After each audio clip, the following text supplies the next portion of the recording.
जय मसीह की दोस्तों, हमें पापों की क्षमा किसके द्वारा मिलती है? पढ़ें प्रेरितों के काम 10 अध्याय 43। उसकी सब भविष्यवक्ता गवाही देते हैं कि जो कोई उस पर विश्वास करेगा उसको उसके नाम के द्वारा पापों की क्षमा मिलेगी। इफिसियों 1:7। हमको मसीह में उसके लहू के द्वारा छुटकारा अर्थात अपराधों की क्षमा परमेश्वर के उस अनुग्रह के धन के अनुसार मिला है। पहला यूहन्ना 2:12। हे बालकों, मैं तुम्हें इसलिए लिखता हूँ कि उसके नाम से तुम्हारे पाप क्षमा हुए। तो दोस्तों, हमें पापों की क्षमा यीशु मसीह के द्वारा मिलती है। क्षमा किए गए पापों और उनके परिणामों के निम्नलिखित उदाहरणों पर ध्यान दें। दाऊद, जो दूसरी शमूएल 12:13 में हम पढ़ते हैं। तब दाऊद ने नतान से कहा, मैंने यहोवा के विरुद्ध पाप किया है। नतान ने दाऊद से कहा, यहोवा ने तेरे पाप को दूर किया है, तू ना मरेगा। फिर लकवा से पीड़ित व्यक्ति के बारे में पढ़ेंगे, मत्ती 9:2। और कई लोग एक लकवे के मारे हुए को खाट पर रखकर उसके पास लाए। यीशु ने उनका विश्वास देखकर उस लकवे के मारे हुए से कहा, हे पुत्र, धैर्य रख, तेरे पाप क्षमा हुए। हम बुढ़ा पुत्र के बारे देखते हैं, लूका 15:22-24।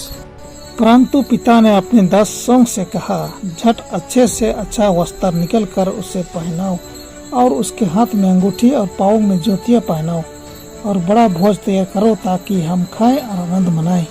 क्योंकि मेरा यह पुत्र मर गया था फिर जी गया है, खो गया था अब मिल गया है।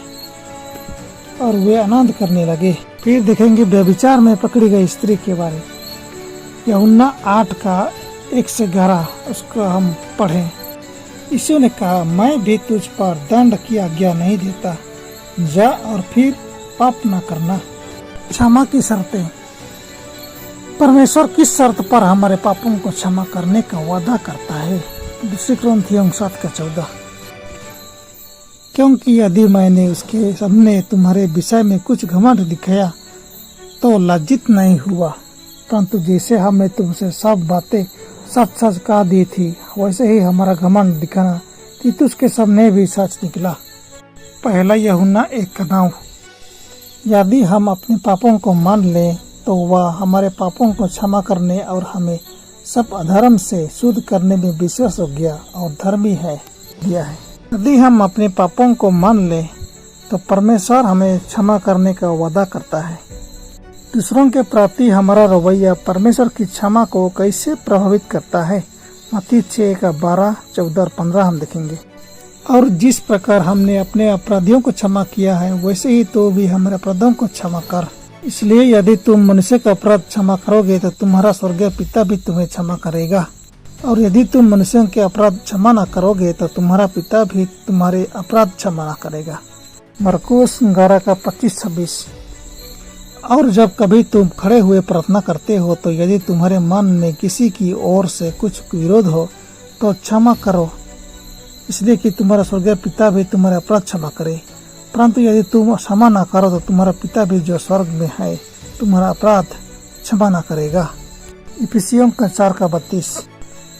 एक दूसरे पर कृपालु और करुणामय हो, और जैसे परमेश्वर ने मसीह में तुम्हारे अपराध क्षमा किए वैसे ही तुम भी एक दूसरे के अपराध क्षमा करो। अगर हम उम्मीद करते हैं कि हमारी अपनी प्रार्थनाएं सुनी जाए, हमें उसी तरह दूसरों को माफ कर देना चाहिए और उसी हद तक जैसे कि हम क्षमा किए जाने की आशा करते हैं। हमें क्षमा नहीं किया गया है क्योंकि हम क्षमा करते हैं, पर जैसे हम क्षमा करते हैं। लेकिन किसी के लिए ईश्वर के क्षमाशील प्रेम में विश्वास व्यक्त करना जबकि वह स्वयं एक प्रेमहीन भावना में लिप्त है, तो यह एक दिखावा सिर्फ होगा। हमें कितनी बार क्षमा दूसरों को करना चाहिए? मत्ती 18:21-22। तब पतरस ने पास आकर उससे कहा, हे प्रभु, यदि मेरा भाई अपराध करता रहे तो मैं कितनी बार उसे क्षमा करूं? क्या 7 बार तक? यीशु ने उससे कहा, मैं तुझसे यह नहीं कहता कि 7 बार, वरन 7 बार के 70 गुने तक। लूका 17:3 और 4। सचेत रहो, यदि तेरा भाई अपराध करे तो उसे डांट, और यदि पछताए तो उसे क्षमा कर। यदि दिन भर में वह 7 बार तेरा अपराध करे और 7 बार तेरे पास फिर आकर कहे कि मैं पछताता हूँ, तो उसे क्षमा कर। न केवल 7 बार बल्कि 70 गुना बार। जितनी बार आपको ईश्वर क्षमा करता है उतना हमें अपने भाइयों को क्षमा करना है। ऐसे कौन सा पाप है जिसे क्षमा नहीं मिल सकता? मत्ती 12:31 और 32। इसलिए मैं तुमसे कहता हूँ कि मनुष्य का सब प्रकार का पाप और निंदा क्षमा की जाएगी, पर पवित्र आत्मा की निंदा क्षमा न की जाएगी। जो कोई मनुष्य के पुत्र के विरुद्ध में कोई बात कहेगा उसका यह अपराध क्षमा किया जाएगा, परंतु जो कोई पवित्र आत्मा के विरुद्ध में कुछ कहेगा उसका अपराध ना तो इस युग में और ना ही आने वाले युग में क्षमा किया जाएगा। मरकुस 3:28-29। मैं तुमसे सच कहता हूँ कि मनुष्यों के सब पाप और निंदा जो वे करते हैं क्षमा की जाएगी, परंतु जो कोई पवित्र आत्मा के विरुद्ध निंदा करे वह कभी भी क्षमा न किया जाएगा, वरन वह अनंत पाप का अपराधी ठहरता है। पहला यूहन्ना 5:16। यदि कोई अपने भाई को ऐसा पाप करते देखे जिसका फल मृत्यु न हो तो विनती करे और परमेश्वर उसे उनके लिए जिन्होंने ऐसा पाप किया है जिसका फल मृत्यु न हो जीवन देगा। पाप ऐसा भी होता है जिसका फल मृत्यु है, इसके विषय में मैं विनती करने के लिए नहीं कहता।